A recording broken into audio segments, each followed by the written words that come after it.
You know, it's pretty interesting. Every market around the world seems to be different, but the common thread that seems to hold all of them together is some sort of adoption of what any one of us would call social media, whether it's the popularization of social networks like Facebook or Orkut or Mixi, or if it's popular bloggers coming to the fore, or the creation of what we call consumer-generated media and having that appear in search engine results for our clients or brands' products and services. I think what's clearly happening in some way or another in every market is that consumers are publishing content. They're finding other consumers that share affinities like them and therefore forming clubs of interest clubs that sometimes transcend what our brands are trying to communicate out there in the marketplace.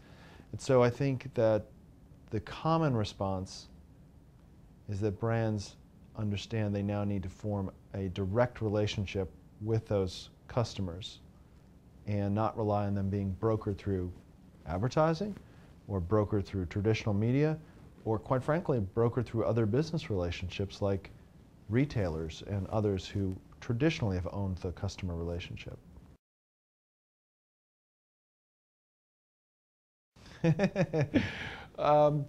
There's definitely a shiny new toy quality to what goes on. It doesn't mean that there's not substance to the change, and I believe that it is not a fad.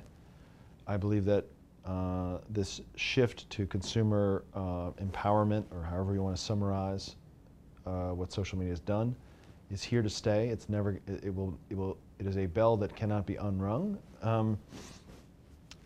That being said, I think the death of advertising has been kind of a little bit early, or if it's not even going in that direction. I think that traditional marketing can still really power what our brands want to accomplish. There's also great opportunity for our brands to embrace social media and to use it in tandem with their traditional marketing as well. Yeah, I think the biggest challenge that companies have right now that are getting involved in social media is they follow this kind of English garden growth, where they have little experiments that crop up from a decentralized organization. And essentially that's good because you're giving letting entrepreneurial drive build experience with social media. The challenge comes in when none of them are comparing results, no best practices are learned, success stories aren't built upon, and quite frankly in the marketplace you end up with 24 Facebook pages for a brand, God knows how many Twitter handles, some of them dead, and anyhow, the end result for the consumer is not very good. So we really, really the time has come for brands to develop a strategic approach, which is a buzzy word, I understand that, but for us, create a planning framework that makes sense for you, and we plan around influencers, high influencers. We plan around social grassroots, which is how to get a mass of people to activate around something, and content, or experience, which is how do we stimulate those two groups in a way that they'll want to share. And I could tell you about the whole planning framework, but the bottom line is it's our way of acknowledging we've learned there's a better way to get a bigger impact, and we use that planning framework for that. I advocate that brands adopt that type of planning discipline that's right for them. The ROI insinuates that I can measure the impact of this versus a comparable effort in paid advertising versus, I don't know, choose your discipline. And life isn't quite that simple because in social media,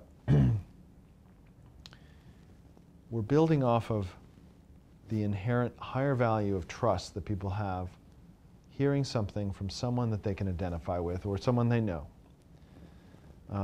Is that 10 times more valuable than an ad impression? 100 times more valuable? There's some experiments out there measuring that, but the jury's still out. What we end up doing, we end up measuring the preference that there is for the brand in the social space. And we can benchmark it today and say, for favorability, there's 80% favorability. You have 35% of the share of voice against your 3 competitors out there. those two metrics, and perhaps some others, are indicators of the preference. Now, can I take that 30, or whatever I said, 35%, can I move it to 60%, a big giant leap? And would you like favorability to go from 80% to 92%? Of course, yes. We can do that now. And we use those social media metrics to understand that we've moved that.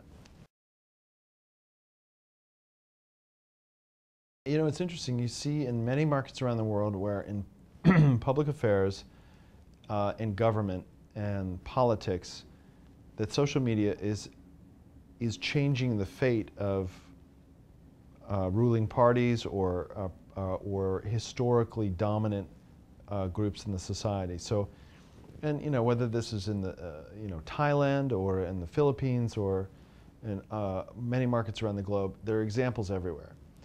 What's interesting is you go back to the Obama for President, Obama for America is the name of the campaign, and we actually work very closely with Blue State Digital, who was responsible for the online component to that, or the online expression of that program.